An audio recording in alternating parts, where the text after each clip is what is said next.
Thank you, Renata. Good morning to all of you. It's so terrific to be here. Can everyone hear me okay? Okay, I promised our translators that I am not known for speaking slowly, so I am spending a lot of brain power this morning focusing on speaking slowly, and if I get going too fast, I just get excited and have a lot to say. Just slow me down so that we're tracking. It is such an honor to be here, and I so appreciate the invitation, and I want to thank Catherine Snow for reaching out to me. I met Catherine several years ago when I was doing state work in Arizona, and Catherine was on an evaluation panel that we convened for a system, an early childhood system we were building in Arizona, and it's just delightful to be with all of you today and to have this chance to chat. As Renata said, just very briefly about myself, I'm new to NAEYC.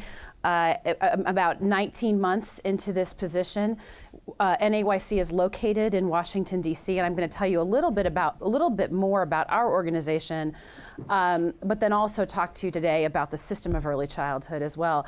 I come from Arizona, which is in between California and New Mexico in the southern United States. I did all my work in early childhood there prior to coming to DC 19 months ago. I spent the first several years of my life actually on the Navajo Nation in a tribal region in Arizona, and then grew up in southern Arizona in Tucson, and most recently was in Phoenix, which is the capital of Arizona. In Arizona, we built an early childhood system with a ballot initiative that we passed by the voters with a new tax on tobacco products to fund early childhood programs. And I have, my disclaimer is I come to early childhood education. I have spent my life working on early childhood policy and politics and systems building. I do not have a degree in early childhood education. Both of my degrees are business degrees. But I am passionate about the notion of every child having the opportunity to have a high quality early learning experience. And really what I will talk about today is individuals who choose early childhood education as their profession to have the chance to make your life's work out of that and to make a career out of that, which we struggle with in Arizona. Come in. I can pause for a moment. Come in, join us.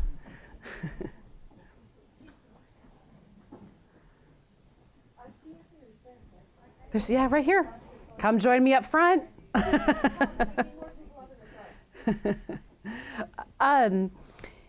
Just as another caveat, though I've spent my whole career doing this work in early childhood education and policy and politics, it became deeply personal for me when I had children. I have 3 children. Their ages 6, 7, and 9, Austin, Eli, and Isabel.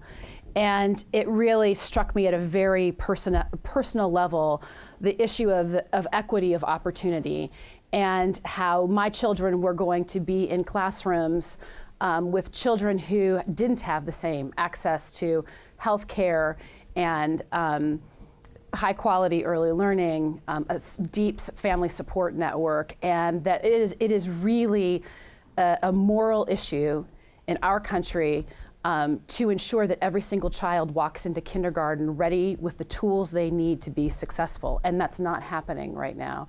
And so while it's always been my professional work, it became very personal for me as well. I also want to take a brief moment to introduce 2 of my colleagues, excuse me, who are here with me. Marika Cox-Mitchell, who is in the back. Marika, can you stand up for a minute? Marika is our Deputy Executive Director for Early Learning Systems at NAEYC, and in her role does a wide variety of work, but oversees all of our higher education work as well as our early learning systems. And then Stephanie Ulmer, will you stand, Stephanie? Stephanie, many of you may know Stephanie, who heads up all of our international work, which is relatively recent. Stephanie has been deeply involved in various aspects of NAEYC, including our accreditation system, but about 2 years ago, we created an international team, and Stephanie directs that team. So I welcome their participation as well as we move forward.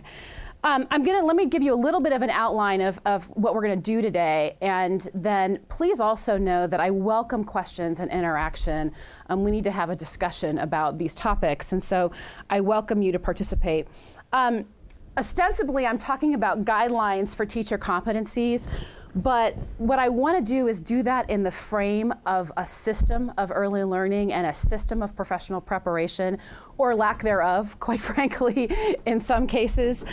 So I'm going to start out talking just about some basic data on children in the United States. And then and data on professional preparation and the status of early childhood educators. And then also this notion of a system of early care and education and a system within that of professional preparation and what that looks like. Ending with the structures that we have in place to support early childhood educators. I also want to give you another caveat, and that is, despite the fact that we've acknowledged that early childhood education spans from birth through age 8, we're really talking about two separate systems for young children. We are not talking about a seamless system. So my caveat today is that I am mostly focused on the system that supports children birth through 5, the early childhood system. But as you can see, we just we went through a strategic planning process and rewrote our vision and mission statement at NAEYC. And so my caveat is, despite the fact that I'm going to spend a lot of my time on the system for children birth to 5 and the educators who serve them, we can weave back and forth into the early elementary years. And there are many, many disconnects, quite frankly. And then there are places where those two systems come together. But I welcome questions around the early elementary years as well, too, because we have to get much better as a country in connecting the dots between those things, because we know that we've set up these really disconnected, bifurcated systems that don't acknowledge that young children learn in this continuum.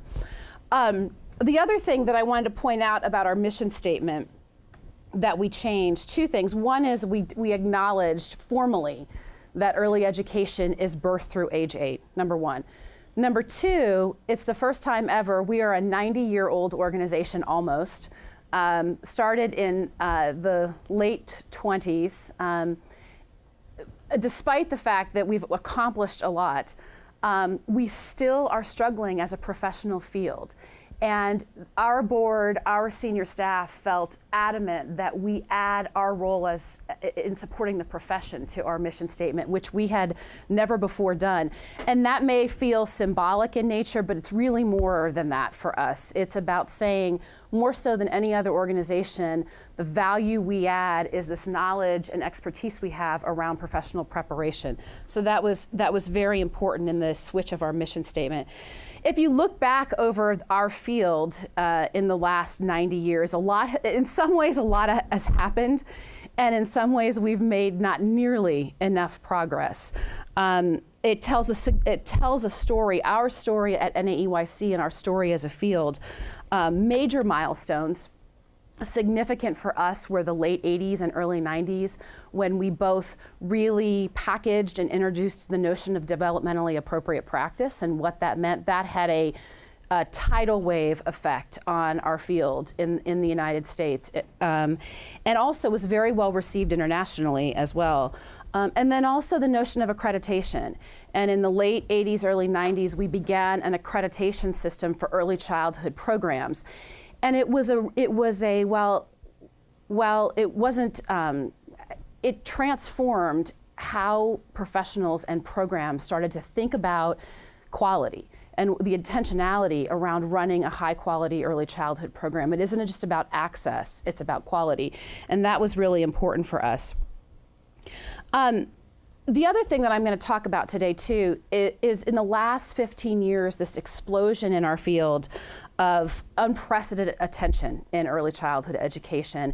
And I would say, and really a focus on systems building, which while other systems have been running for centuries, early childhood, the notion of building a system is really new to early childhood education. And yet, from my perspective, we're not going to get to the scale we need to get to if we don't consider ourselves systems builders in early childhood. But my perspective is that what really started the tipping point for our elected officials, for government systems, for funding, to really start to make this investment were three things.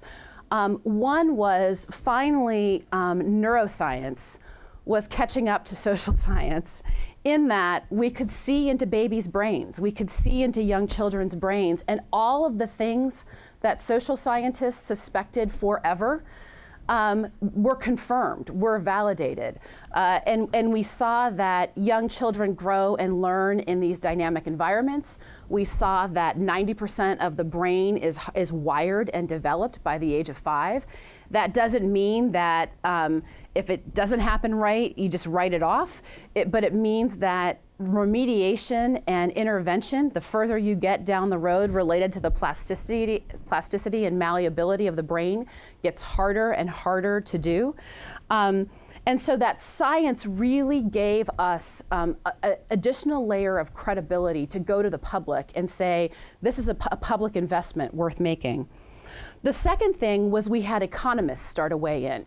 And that just changed the dynamic. When you have Nobel laureate economists weighing in and saying, this not only from an economic perspective changes the trajectory of a young child, the child's family, if you focus on a 2-generational approach, but also society. The money we spend in not having people go to prison, in people paying taxes, in owning homes and having assets, in graduating from college, all of those things make it worth an investment for us to have an actual public investment in early childhood education. And then the third thing that I would consider kind of the tipping point for us was this notion of standards and accountability and excellence in school, in K-12 education. The expectations we have now of what a 5-year-old has to know and be able to do when they walk into a kindergarten classroom is very different than what I had to know and be able to do 35, 37 years ago when I walked into a kindergarten classroom. And we place really, really high expectations on 5-year-olds, and we better give them the tools they need to be successful. That is the moral obligation that we have. And that sense of accountability has given us, again, good footing to say we've got to get these first 5 years right, and we've got to create a system of early learning so we don't have this unevenness in K-12 education that we face right now. So as I said, this is our new vision and mission. Just very briefly, a little bit about NAEYC. We have around 65,000 members. They are mostly domestic in the United States, though we have quite a few international members. They're early childhood educators, they're early elementary educators, they're program administrators, they're higher education faculty, they're advocates, they're allies, and so they make up a wide variety. The vast majority are early childhood educators. In terms of our work, we're located in Washington, D.C. We do a lot of policy and advocacy. I had the great opportunity on Tuesday to participate in 2 congressional briefings. We had one on children and technology and another one on high quality early learning. And we do an enormous amount of policy and advocacy work across the country, but primarily at the federal level. We also have an affiliate system. So we have close to 300 NGOs, nonprofit organizations that are in states and local communities around the country. They're separate 501c3 or nonprofit NGO organizations, but they are affiliated with us in purpose and in their brand. Our members join both their affiliate and NAEYC at the national level. We do an enormous amount of publications. Renata referred to those, but so we publish all sorts of topics, everything from STEM and preschool and science and technology to a wide variety of resources on developmentally appropriate practice. As part of this, we have had a rich history of creating position statements over the last several decades where we specifically pick topics of great controversy, assessment for young children. The most recent one we produced in 2012 was around children and technology. And we have these very deliberate, process-focused, intense debates and then revelations about how we believe we should move forward on any one of these controversial topics. And then we also are engaged in accreditation. Right now we have 6,942 early childhood programs that are NAEYC accredited. I'll talk a little bit more about that as we get into standards, but it means that they have gone through a rigorous process to meet our 10 program standards, the national program standards that we have. It's a rigorous self-study process followed by an assessment. They received that assessment once every 5 years. And then we also are in the business of accreditation in higher education. We actually house and created an associate's degree level accreditation in 2006. And so 161 associate degree programs across the country are NAEYC accredited. And then we also partner with a national accrediting body that accredits teachers of colleges of teacher education. We come in as NAEYC and specifically recognize their early childhood degree program within the College of Education. We also have a Center for Applied Research. We work on a variety of policy briefs. We have one out on kindergarten and kindergarten entry assessment. We are about to release one that is about a framework between developmentally appropriate practice and the Common Core state standards, which are under deep controversy right now here in the United States. And then, as I said, we've recently developed our international work. We have a lot of countries and individuals who are interested in all aspects of NAEYC, so we are working to extend a lot of this information. We just signed distribution agreements with our publications internationally. Stephanie's team is working with several governments doing systems building work. The most significant project we are wrapping up right now was partnering with the Kingdom of Saudi Arabia to write their early learning standards.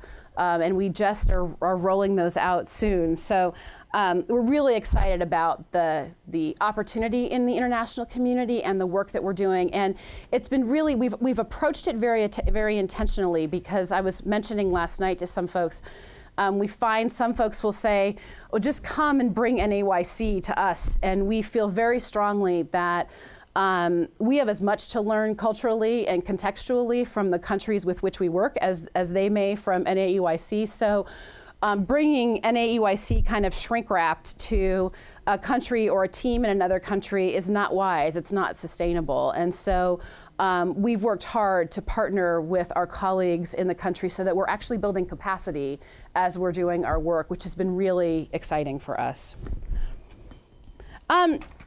So I want to start with, just to give you a sense of the system, so where children spend their day. You would think that would be a really easy question to answer. Where do young children in the United States spend their day? Where are they? I'm here to tell you we cannot answer that question with any degree of certainty, because it is so mixed. And it typically broken up. I mean, it would be, Head Start in the morning maybe, and Tia and Tio in the afternoon, or a Head Start in the morning and church preschool in the afternoon. There are 100 million different ways that the folks organize their childcare. So you can see here's a list of types of programs where children spend their day. The vast majority of children are still in center-based childcare. School-sponsored childcare, there are more and more public schools in the United States that are actually adding a childcare, early childhood component to their programming. A public pre-K, which is public preschool, really starting to take off in the United States. Center-based childcare is where you will find many, many children birth through age 5. And this could be a small, single building. There's 30 children there, and some of them are infants and toddlers, and some of them are 4-year-olds, to major corporate chains that are childcare organizations for young children. They vary in tax status. Some of them are nonprofit, some of them are for-profit. There's a wide variety of places where children go. Head Start, I'm going to talk a little bit, is everyone familiar with Head Start? Head Start's a federally funded program. It was started as a result of the war on poverty in the late 70s, and it has been up until recently one of the few heavily federally funded programs for early childhood. It serves 3 and 4-year-olds, and now there's Early Head Start as well, which serves children birth through age 3. And then many children in what we call kith and kin care or family, friend, and neighbor care, which is sometimes it grows up out of neighborhoods. A neighbor down the street says, "I'll watch your children while you go to work while you watch my children." Or I used family, friend, and neighbor care when I went back to work for a year while my children were infants and my parents watched them. That's family, friend, and neighbor care. It is unlicensed, unregulated, typically, which means that we don't have a good handle on the variation in quality. Some may be terrific, some may be really lousy, but it's because it's not part of the formal system of early learning, it's really hard to measure.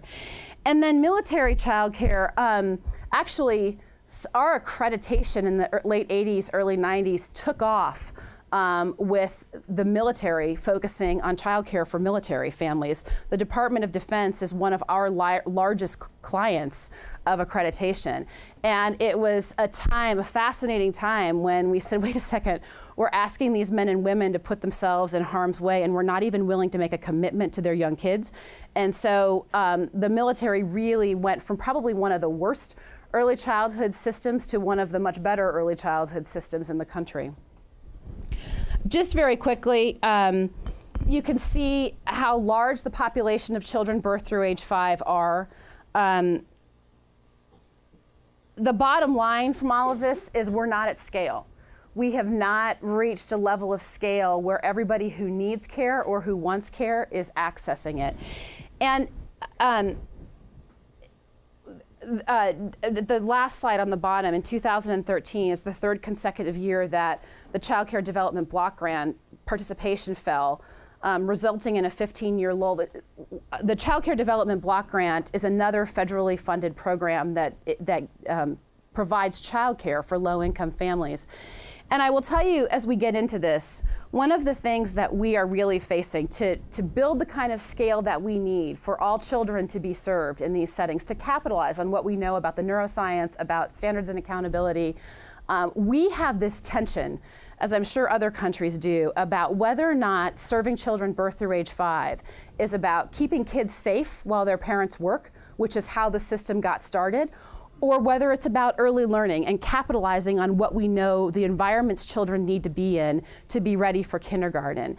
And that tension, it drives our professional preparation systems for teachers, it drives our funding streams, it drives our policy, it drives our debates. We have not been able to reconcile that yet. And I would say getting over that hurdle is the biggest barrier right now to really bringing high-quality early childhood education to scale.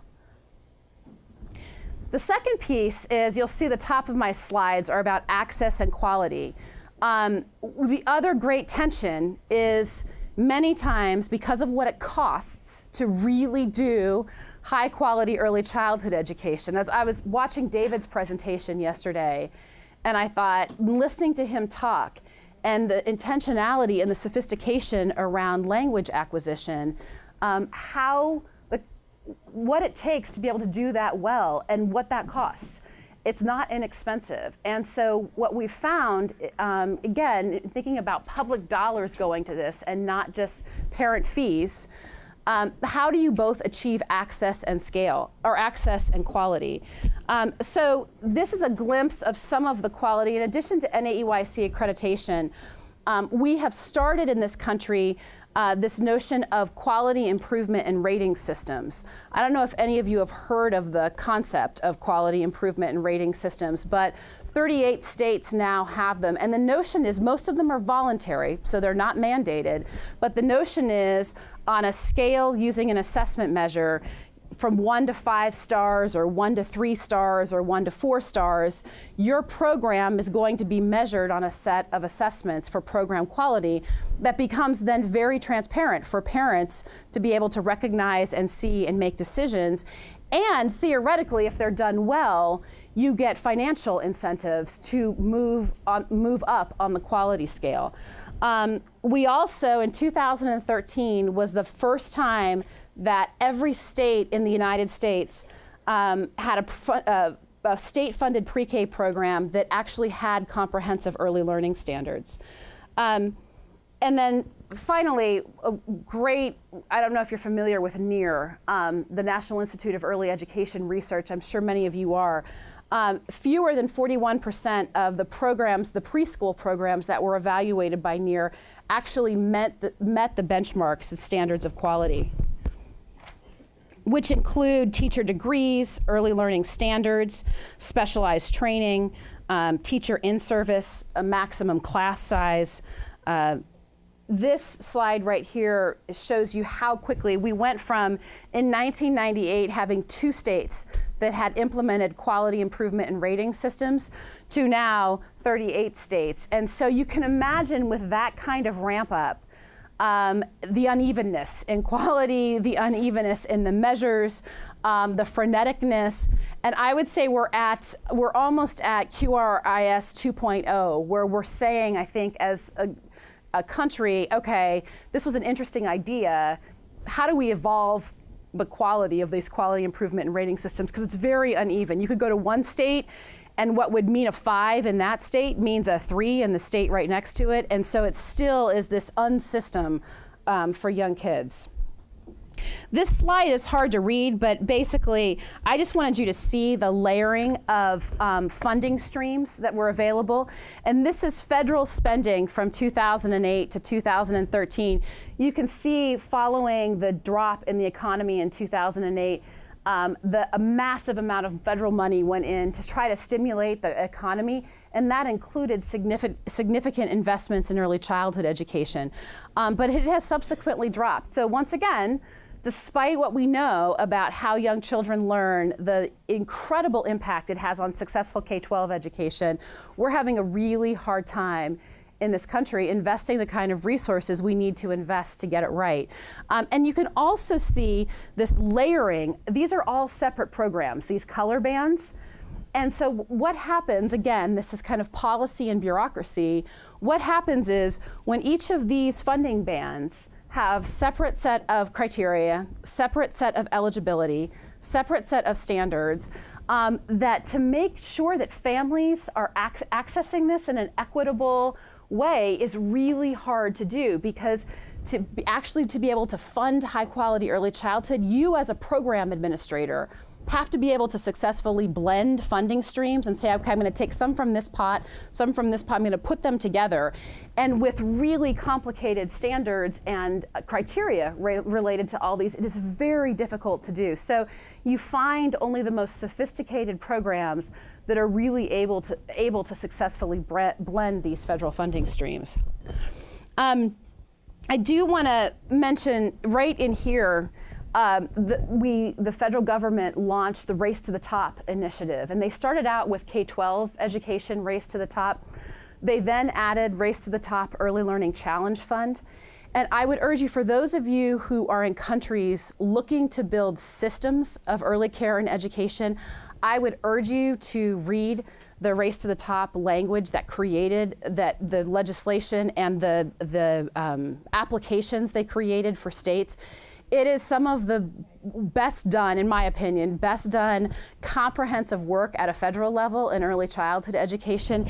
It talks about how you integrate quality improvement and rating systems with professional preparation standards, with data systems, and really forces you to think about a system of early learning so that all young kids have access to the system. As you can see, the cost of childcare continues to plague us. This chart is, that top red line is childcare for 2 children in this country. And you can see this is by region of the United States. But in most places, for even 1 child, the cost of childcare in early learning is higher than college tuition.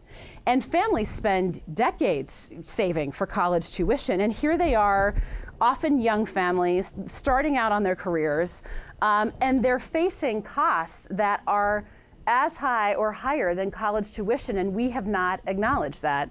So you can see the incredible expense, and despite the federal funding that I just showed you, despite that, this is still, the cost of this system is primarily on the backs of families. It is a pay-to-play system, and that creates some huge gaps in equity and opportunity.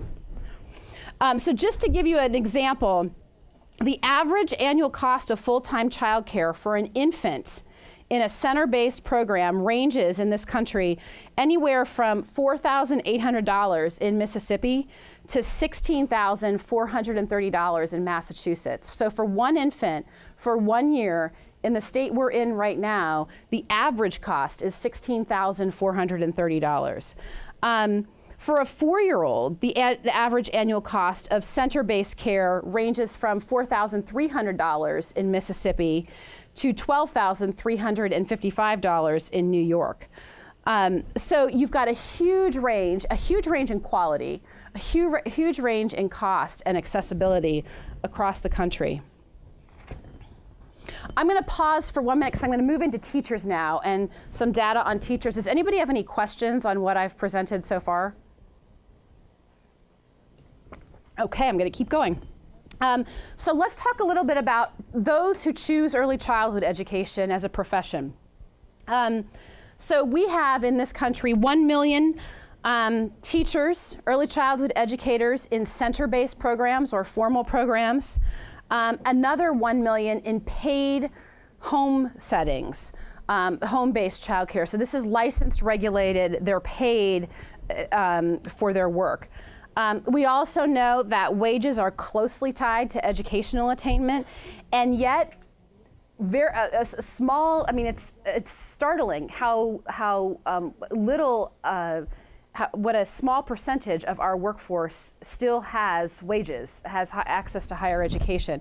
So a little over half, and this is any college degree. So this includes associate's degrees, bachelor's, master's, PhD, all of them. Any college degree, just over half of center-based providers have a college degree, and only 30% of home-based providers report having a college degree.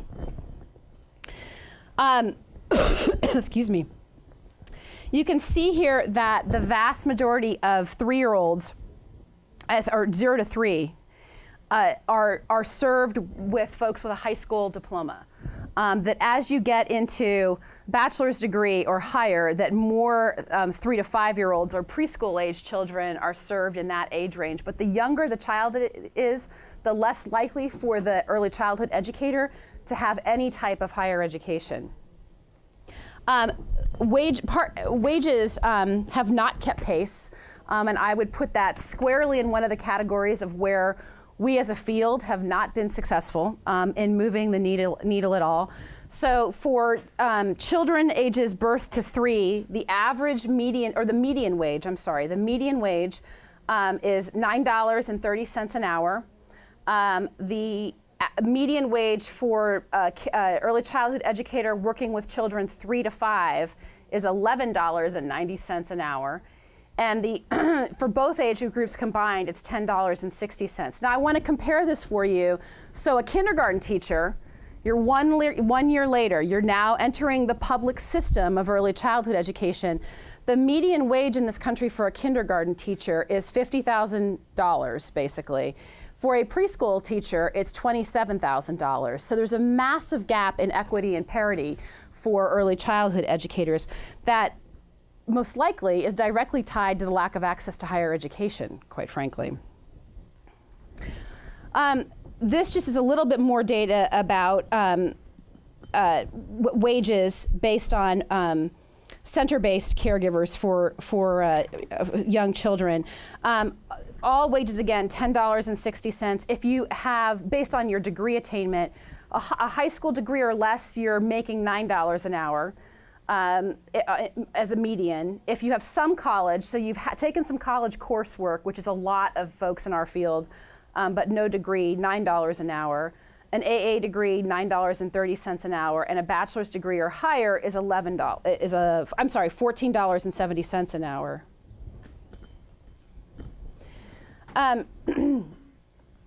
This is the wages by center-based teachers and by the type of program they're in. So what you can see, I mentioned earlier that most caregivers are in this category here. They're in center-based care, they're in nonprofit or for-profit, that's where most children are.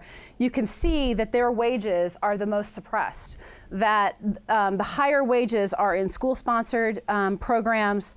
Head Start, which the federal government has to some degree driven those wages because they've also driven access to higher education and degree attainment, and then publicly funded pre-K programs. But if you're in a school-sponsored program and you only have a high school degree, you're making almost the same or more than someone who's in a center-based program with an associate's degree. So there's a lot of disparity and unevenness in the wage structure. This data surprised us, actually, from this national survey. We know that there's a lot of turnover in early childhood education, but we were surprised that actually, again, median years in a center-based program, median early childhood educators have been in the field. So they've been in the field, but not with the same program for 10 years. And then home-based is close to 14 years. The problem is within that, they move a lot. And the other thing we see is that as they attain higher education, they'll move out of early childhood education and into the K-12 system, early elementary years, because they have better health insurance, they have higher wages, and so it makes sense for them. Yes? If they're getting paid so little and it costs us so much, what are the parents, what are you paying for if you're not paying for wages? Well, you are paying for wages. So the problem is that there are ratios. So I'm not paying, though your wage specifically is low. There's one of you, for infant toddler care, let's take, for example, the question was if the wages are so low and the cost of early care and education is so high, where's the gap? In an average center-based program, 70% of their budget is going to their staff and employee-related expenses. So it really does dominate.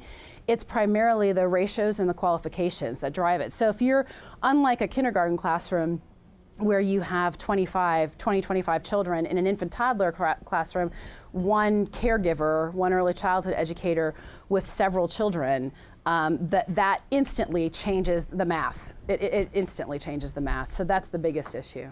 Yes? I think health insurance is an issue as well too, that our health insurance is so costly now, and employers often pay for that too, right? Even if the parent is with that. It is, but K-12 educators are actually, most early childhood educators actually do have access to some sort of health insurance. But K-12 educators do as well. When you think, though, about the financing, you have, for early childhood education, you have each of these parents paying for their child to be in childcare. To finance one kindergartner, you have the whole rest of this room paying some of their tax base to finance the kindergartner. And so it's a financing mechanism that makes it so expensive.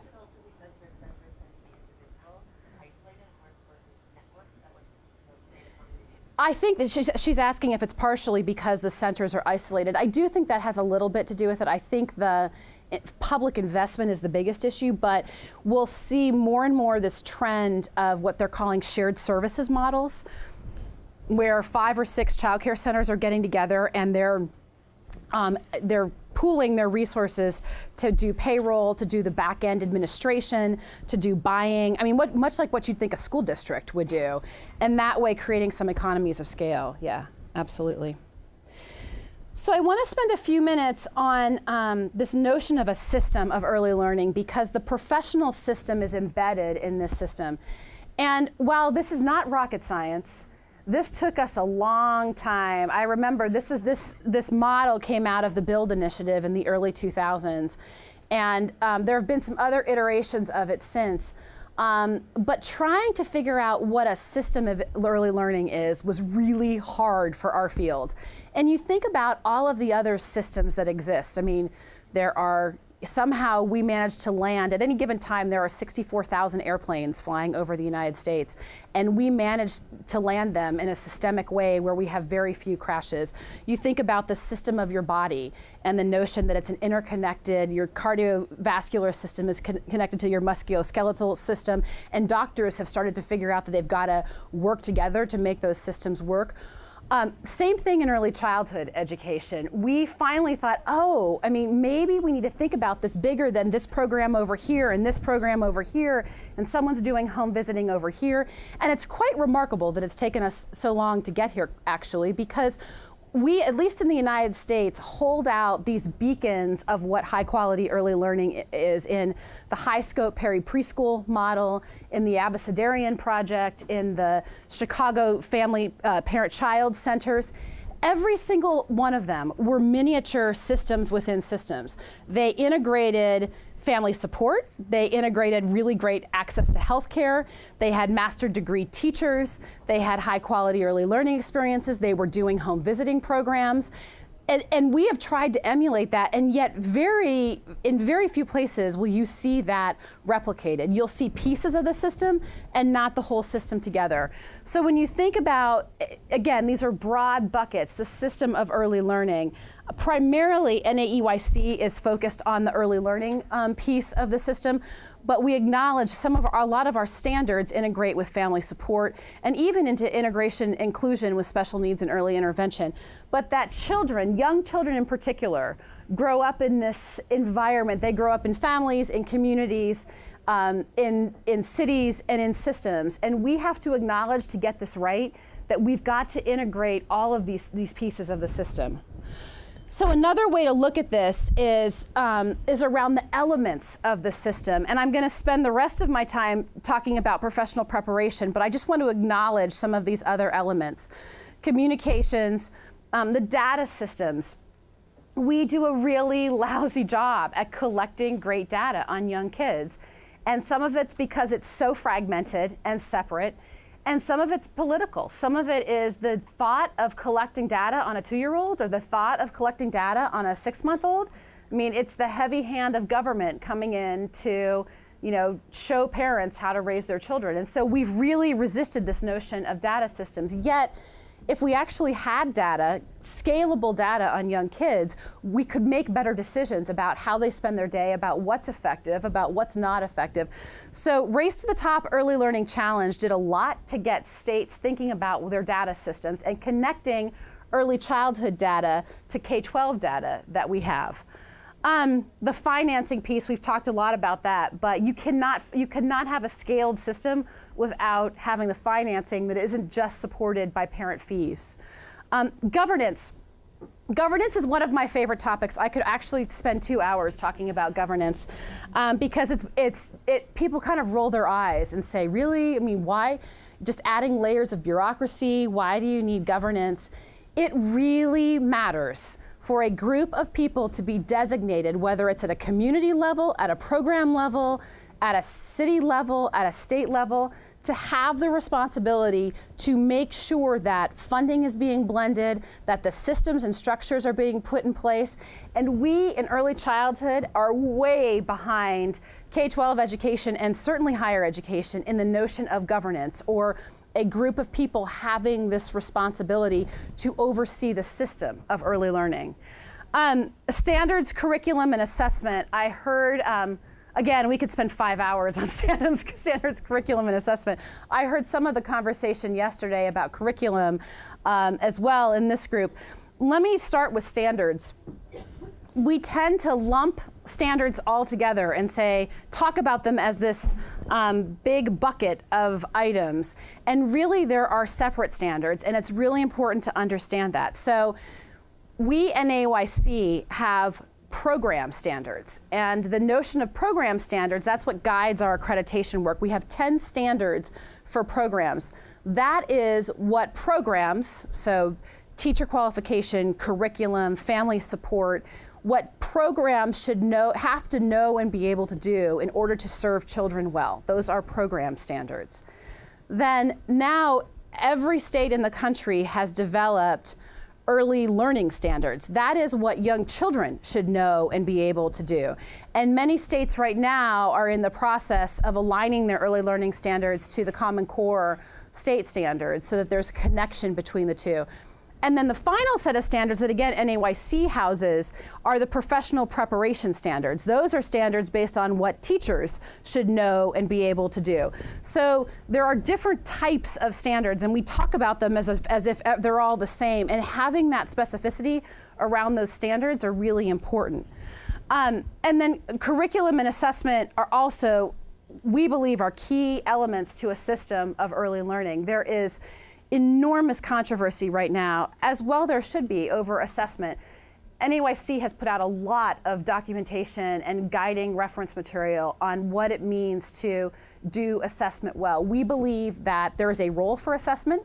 We believe that assessment, if done well and developmentally appropriately, can guide instructional strategy and really give a teacher a sense of how children are learning, what their progress is, where they're moving in their development, that it helps to individualize an early learning experience, but that it is really easy. It's one of those areas to really go awry.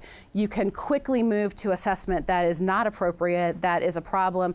And I think this is one of those places where I would say early elementary teachers are in the spotlight is on them right now, because theoretically we're not assessing children in standardized assessments. We're not in K3, but early elementary teachers are really under pressure to keep moving on the path of progress for young children and maintain this notion of developmentally appropriate practice. And we are actually just starting to think about what NAYC can really specifically do in that space to help those teachers navigate how you maintain developmentally appropriate practice in this massive push for really high stakes testing.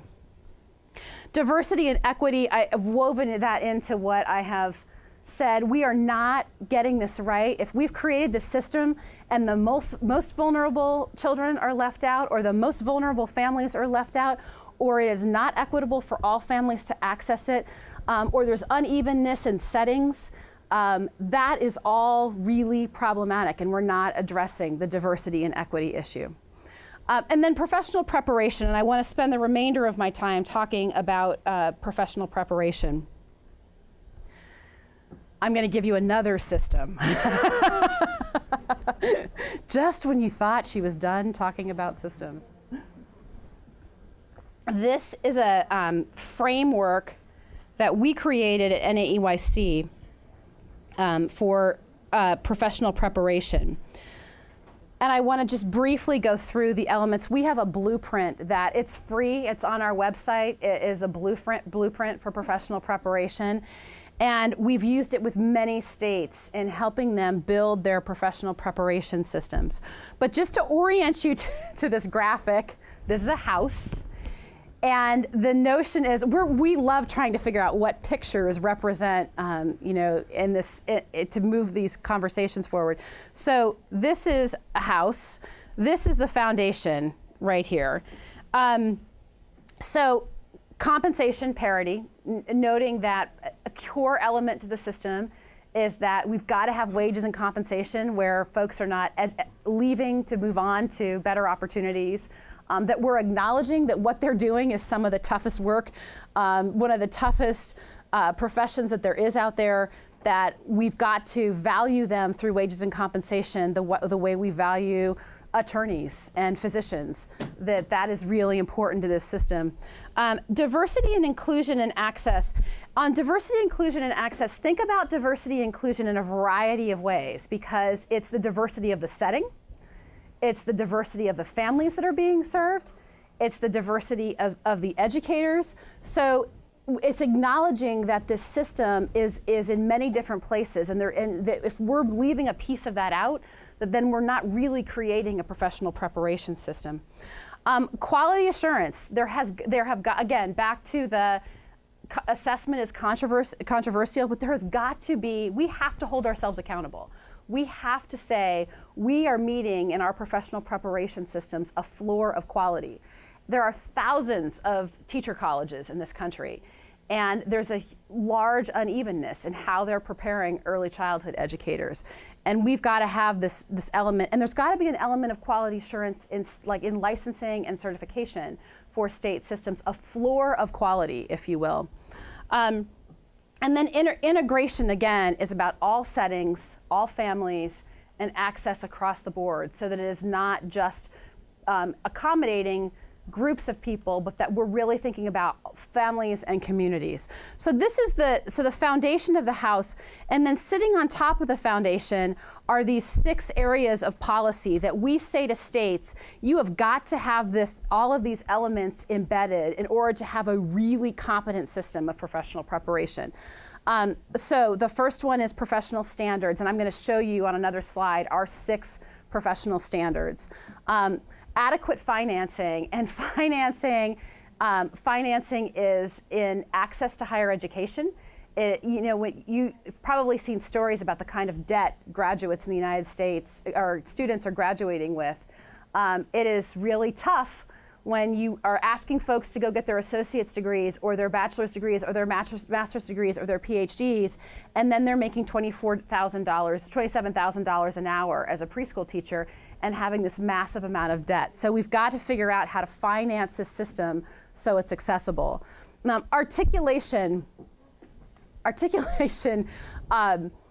when you think about the lack of connectivity in our higher education systems, so there's horizontal articulation. So you start out at one associate's degree program, and midway through you move to another, and you find that you've got 160 credits that don't transfer, and that you're sitting there. No one said you really should get these math and English credits as opposed to going right into early childhood, because those are the ones you should start with.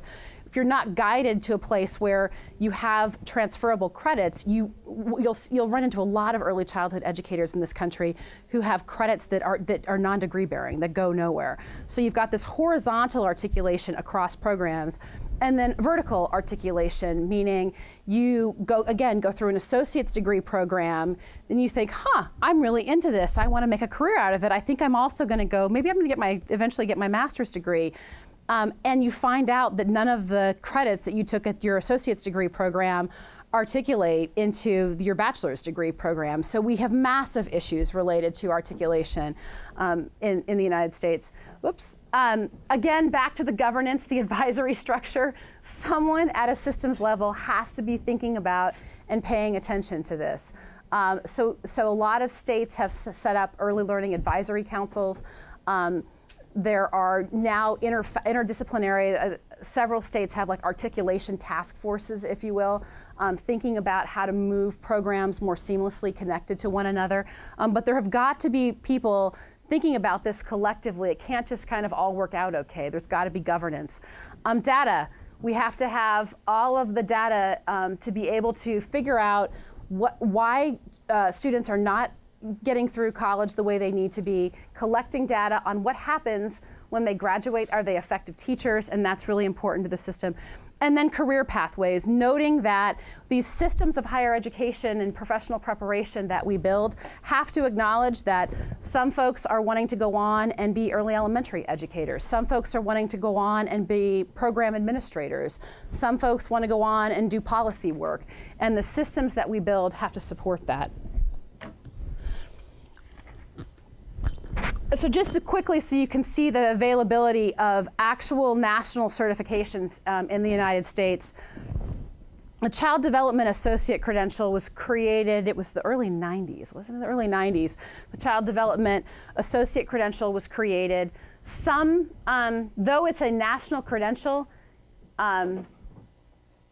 you can get to the credential in different ways in different states. So in some places, you can also get college credit with your CDA. In other places, you can't. So how you access it is a little bit different depending upon where you are. But basically, it's a test that tests you on a set of competencies in early childhood education. Associate's degrees, bachelor's degree, National Board for Professional Teaching Standards certification. what? Oh, master's degrees and then doctorate degrees.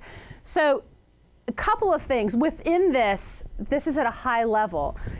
Early childhood, again, has this tension because when you look at professional preparation programs, take associate degree programs for a minute, there is still this tension on different types of associate degree programs. Some that easily articulate into 4-year bachelor degree programs, others that we call are terminal. And so they're an applied science associate's degree, which means that your intent is to have an associate's degree. And when you think about the notion of vocational education or the notion that it's very hands-on, that is intended to be a terminal degree and not move on. So if you start out in an associate's degree program and have a degree in applied science, sometimes it's even more difficult to articulate into bachelor's and master's degrees and PhDs, obviously. At the bachelor's degree level, the tension is that there are multiple paths into early childhood education at the bachelor's degree level. A lot of colleges of teacher preparation will train early childhood educators, but then there's a whole swath of child development programs that are not in teachers' colleges that are very relevant to early childhood education. And so you have folks graduating out of child development programs, you have folks graduating out of teacher preparation programs. Most of the licensure and certification tracks are teacher preparation programs. But all in all, thousands of programs and a high degree, again, of unevenness of the skills and competencies with which teachers are graduating. Some of the tools that NAEYC has designed, I will talk more about our standards for professional preparation programs. We also have our Code of Ethical Conduct. We have a supplemental version for adult educators for the Code of Ethical Conduct. The blueprint that I was talking about that shows us how you create a system of professional preparation. And then a glossary of just this whole, it is all located in this book, by the way. And it is all the variations on training, technical assistance, and adult education. So clearly, it can't just be a degree alone. And I'm gonna, if I have time, I'm gonna show you at the very end a very short video that we just did. But going back to one of my earlier slides, again, a small percentage, in home-based care, far less than half, in center-based care, just over half of our field has any type of degree. And so we have got to figure out how to bring professional preparation to folks where they're at and get to a point where early childhood educators see themselves as college learners. And for us, that is a whole system, again, of professional preparation that goes beyond just higher education, but all of these ongoing professional preparation opportunities once a student graduates and is actually working in the conditions in which they are working. So I want to briefly talk about our accreditation and what higher education accreditation is. Think about the university as a whole or your college. Then within that, in the United States, there are these, it's called regional accreditation.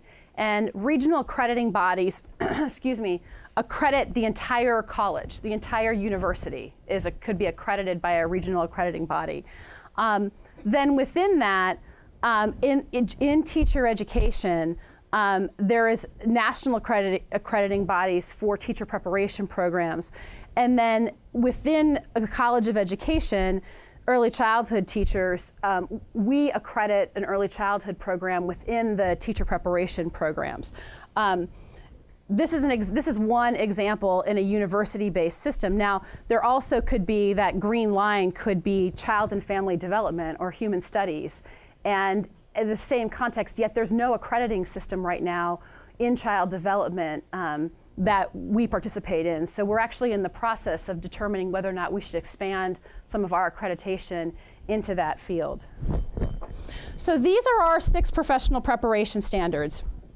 You can see promoting child development and learning, building family and community relationships, observing, documenting, and assessing to support young children and families, using developmentally effective approaches, using content knowledge to build meaningful curriculum, and becoming a professional. And woven throughout all of these are the issues of diversity, inclusion, technology, and this notion of a 0 to 8 age span. Again, acknowledging that early childhood development is from birth through age 8. We believe that these standards cut across these layers of professional preparation. So if you take those 6 standards, the depth of what you should know and be able to do within those 6 standards changes depending where you are on this ladder. But the notion of these 6 standards being relevant and being the core body of knowledge that any early child educator should have. And again, regardless of whether it's a licensing or certification track or whether it's a child development track, that these apply across these levels of professional preparation. So I want to talk a little bit about let me stop. Questions on anything? Yes.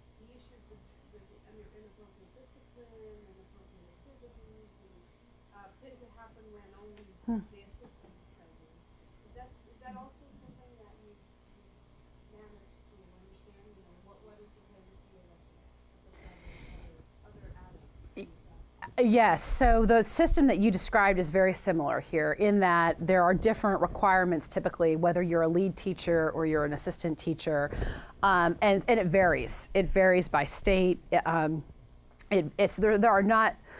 are not national, well, I shouldn't say that. If you go through the accreditation process, there are. If you're in Head Start, there are. But in general, where most children are, there are not requirements related to that. However, now that most states have implemented quality improvement and rating systems, a lot of those quality improvement and rating systems speak to the level of professional attainment a lead teacher has to have versus assistant teacher. I will tell you, they're really low. I mean, in many, it's still a high school diploma for an assistant teacher.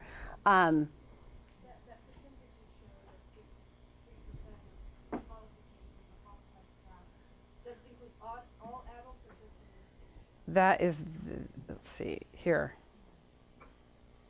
That is, I believe this is all, I'm almost positive, I need to double check, but I'm almost positive this is all. Oh, okay. I'm almost positive this is all. But I'll double check before I leave, because I have all the background data with me, so. Yeah, I'm almost positive it's all. So yes, I mean, whether or not, I don't know that I can say quantitatively that things happen to children.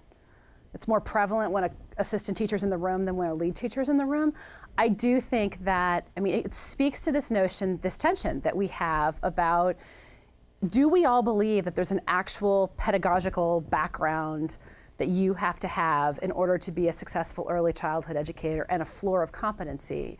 And I would argue that that conversation speaks to the director of a program, it speaks to a lead teacher in a program, it speaks to an assistant teacher in a program.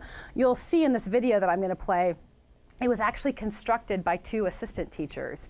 And so I think it's really important that we acknowledge the fact that we've got to reach, we're not doing our job if we're not reaching the most rural, isolated, disconnected early childhood professional, and that we're going to reach them in a variety of ways. Some will, and I hope it winds up being a larger percentage over time will access higher education, and I hope that our standards related to that continue to improve and get higher.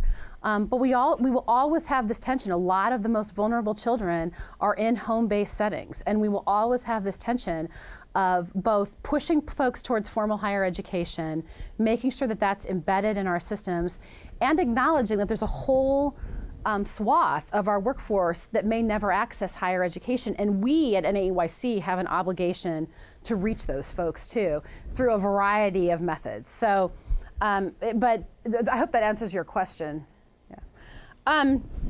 So where are we? You know, so I've just walked you through all these layers of standards, of expectations, of structures that we've put in place, of guidelines that we have, excuse me, and yet you saw the data about how few kids access early learning. The pie is really small when you talk about how many young children access high quality early learning. And the number of early childhood professionals who don't have access to higher education and could make more money at the fast food restaurant down the street than they could working in early childhood education. That's the tension that we have. And we have tried over the years to really focus in on moving the needle and struggled, quite frankly, struggled in getting there. And there's this reluctance to impose any kind of national organizing criteria that aren't just guidelines and suggestions, that are actual criteria that you have to meet in order to be eligible. To be an attorney, you have to go to college, you have to go to law school, you've got to pass your state bar. To be a physician, there's a board of, there's licensing requirements, there's a board of medical examiners who say, you know what, yes, if you allow a patient to die in your care and there was malpractice, that's a problem. We have not come to that level of organizing in early childhood education, and yet we wring our hands and we're frustrated about this issue around wages, and at the same time we say, yeah, come one, come all, anything goes. We want to be very welcoming in this field. Through this strategic planning process that we just completed at NAEYC, we believe it is a moment in time to really ratchet up this conversation about requiring a threshold of competency to be able to be considered an early childhood educator. Does that mean that there will be people who do not meet that threshold? Absolutely. But in order to get to the place where we know that this field is recognized as a professional field, we've got to be able to create a floor of competency. We have no choice, quite frankly. If we want to move wages, if we want to ensure all children are in high quality early learning experiences. So you'll see in our strategic direction document that our goal around the profession, many would argue that we can't even use the word profession. We don't have a profession. We have a field. We have kind of an anything goes approach. We want to start to change that perception. So our goal is that the early childhood education profession exemplifies excellence and is recognized as vital and performing a critical role in society. And we have several objectives, desired results as involved in moving the profession. First, that all professional preparation in this country, all professional preparation for birth to age 8 educators is aligned and grounded in our professional preparation standards and being delivered in innovative ways. Second, and this arguably is going to be the toughest, that the skills, knowledge, competencies, and qualifications that they're agreed upon and used to define the early care and education profession. The issue that's going to be so hard is the agreed upon part. They're defined. I mean, I've just talked through so many ways in which they're defined, but yet everybody's kind of done their own thing. Everyone goes off, and so getting everybody to agree on a set of standards, on a set of competencies, so you don't go to one state and it's X and another state and it's Y, that there's a threshold of quality that we can say nationally exists is essential. That early childhood professionals are diverse, effective educators and leaders working within a compensation and recognition system that supports their excellence. That, in other words, that wages and compensation are aligned to the sophistication that we're requiring in early childhood educators. Again, in listening to David yesterday, what he was talking about in deconstructing vocabulary and the intentionality that he was showing in that video around what teachers were doing, you don't just walk into a classroom and hope that all works out okay. I mean, you really have to be able to be educated to do that. There's a pedagogy to that. There's a important training component to it. And we're requiring these really sophisticated concepts to be delivered, and yet we're saying you can make more money working at the fast food restaurant down the street. There is a massive disconnect there. So, and the other thing in the United States is we want this field to be recognized for its diversity. It is really important for young children to see themselves in the faces of the early